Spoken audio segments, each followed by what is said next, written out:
So I'm one of the political scientists at the Institute.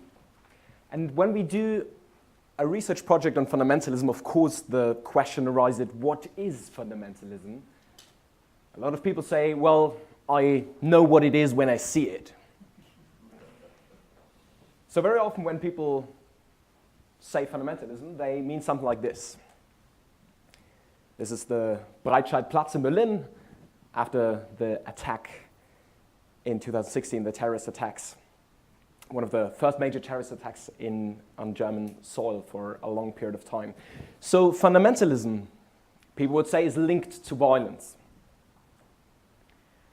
But what about these people? These are two of the most influential, famous Salafis in Germany. They're very famous for their telephone conversions to Islam.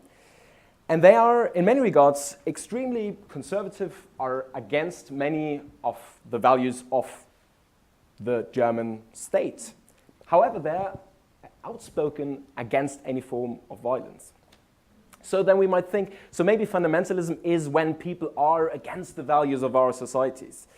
And these include, for instance, women should have the same rights, the same access to positions in institutions. Fundamentalists, we might claim, are against people of LGBTQ sexual orientation to having the same rights. But what about this then? Some people might argue that religious Christian leaders also hold views that are against some of these liberal values that I just outlined.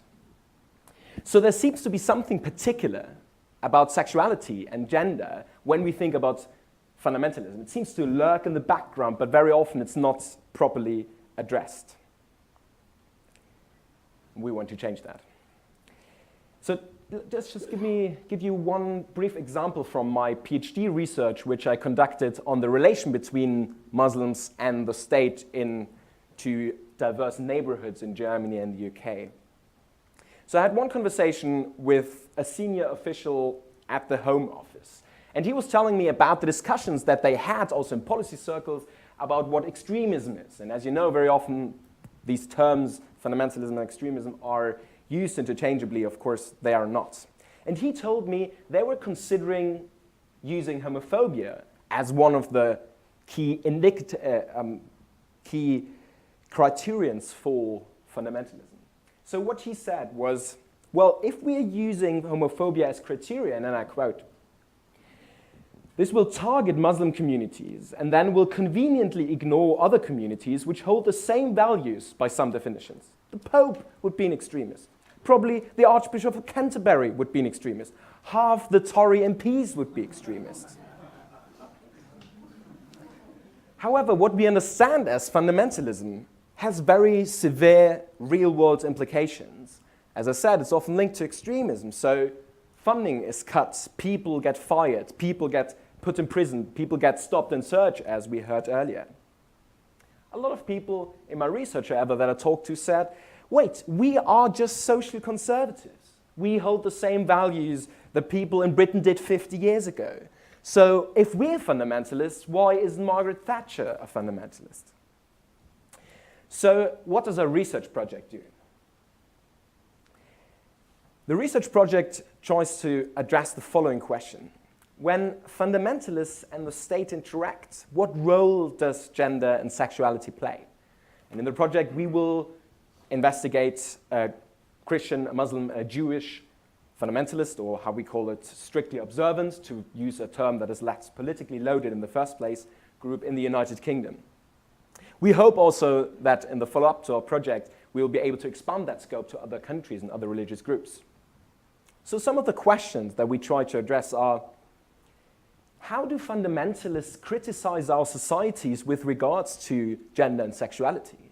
In the times of Me Too in particular, in the times where we see a decline of the family, of family values, we see issues of domestic abuse, teenage pregnancy, and very conservative, strictly observant religious people see these things and they do criticize them. How do these people justify their positions in terms of homosexuality? Do they all draw on the question of religious freedom? And it would be very easy to disregard their arguments and just saying these are just those ones that are outside of our own societies. However, this is exactly the narrative that fundamentalist groups thrive upon. They see themselves as those that are in opposition to, and they are the outcasts of our societies. So if we continue to write this narrative, are we actually supporting their cause? And what does it tell us if we take the turn and take these criticisms seriously and try to understand where they come from? What does that tell us about our society and how we view ourselves as liberal, secular? But also, what does it help us to understand us about these groups?